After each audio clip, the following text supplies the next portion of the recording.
If there's one word that conjures up river crossing, that word would be don't. Don't do it, because it's actually quite dangerous. Now most rivers have got a little flow going down them, and if you start floating downstream and then the river gets more narrower, then that flow is going to get faster and probably deeper as well. And there could be a water chute downstream, or a waterfall, even a little waterfall, you know, you don't want to get tangled up with them. So and also in some parts of the world, you're not the top of the food chain when you're in the river or on the edge of the river. So you got to do as much as possible to not do that river crossing, okay, as much as possible, even turn back and give up the day, you know.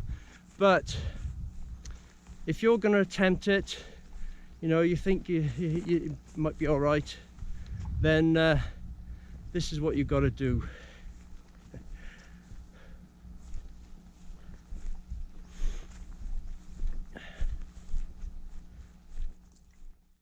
Okay, first thing you do is empty out your water bottle and your water bags as well, and also you can blow your water bag up as well, help it to float put it inside your rucksack. And if you've got a rifle and you're going to use it for protection when you're going across the river, it's going to be on the outside obviously, and it's going to be cocked with a safety catch on. So what you could do is tie one of these, or gaffer tape one of these to it.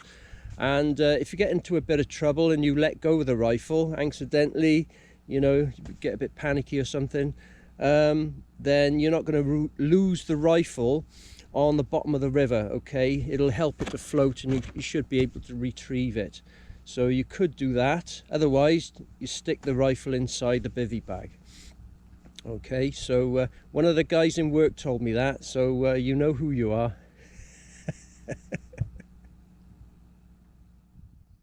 And next up, get all your perishables out of your top lid of the rucksack and close it back up. So I've got a couple of bags here of stuff, field dressing, compass in there, batteries, phone, debit cards and stuff, and keys, you know, especially car keys. So there you go. So get it all out and put it in the main compartment of your rucksack. And your rucksack should have a nice dry bag on the inside as well. So get it all in there.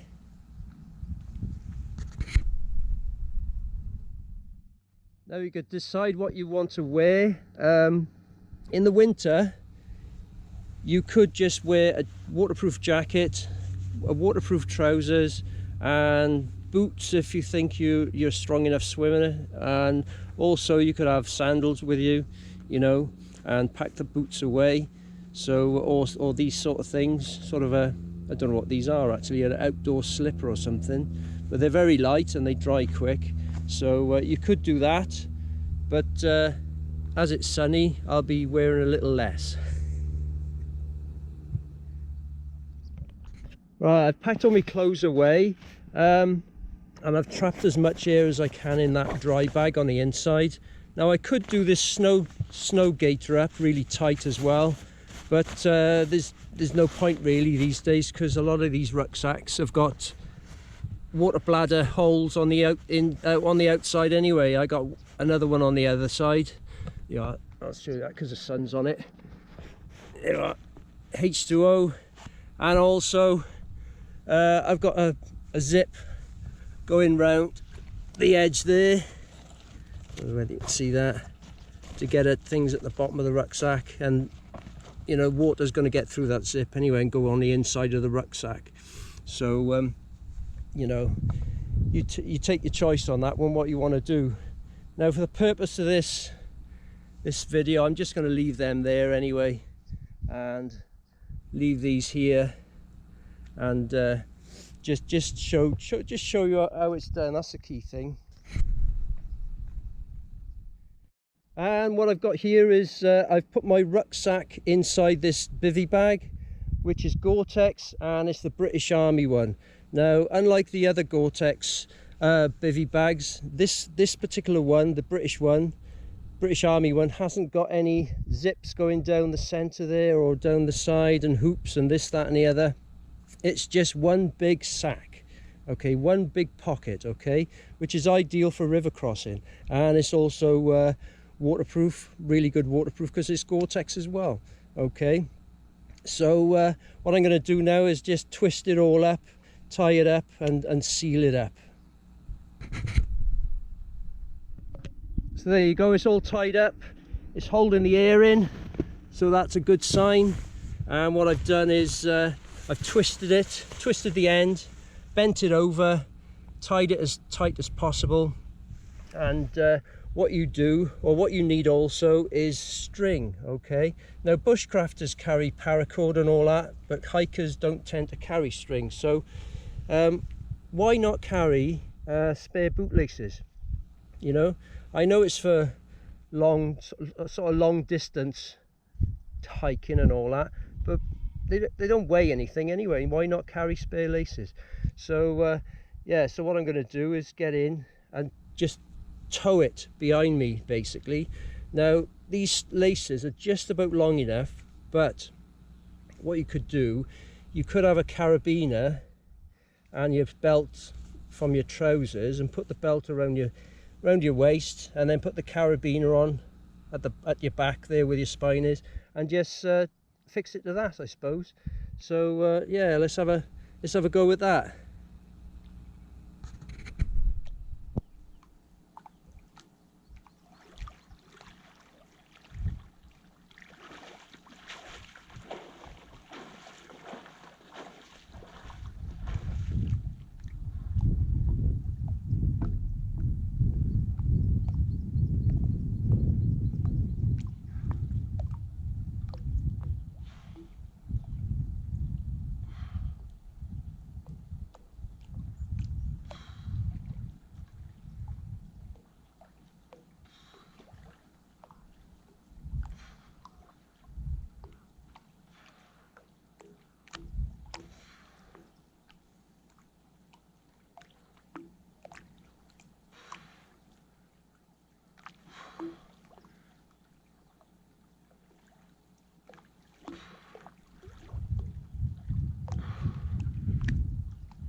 And there we have it. The bivy bag is bone dry on the inside.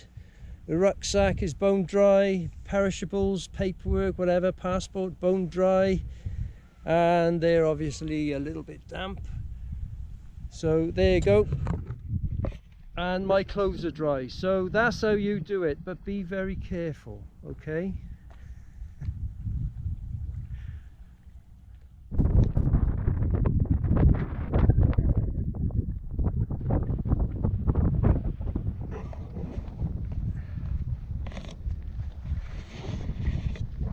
Just like to say that you can use a rucksack rain cover to do this as well, but you can't ride on top of it.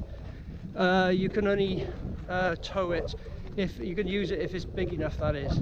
Now a basher, it's a bit of a messy affair gathering all the material up, but it can be done, but it's not a proper seal. So you can only tow it, you can't ride on top of it really. And just bear in mind that the bashers are not as waterproof as the Gore-Tex either. So that pressure of the water might just seep through the material just a little bit. And I also I only used one lace, so one lace is enough. But bear in mind it was tight from my waist down. So you could also put it on your arm as well, and you probably need 2 laces then because it's tied up here. But anyway, that's all I got to say, except like, share, subscribe, and thanks for watching, and be very careful if you do this sort of thing. Cheers.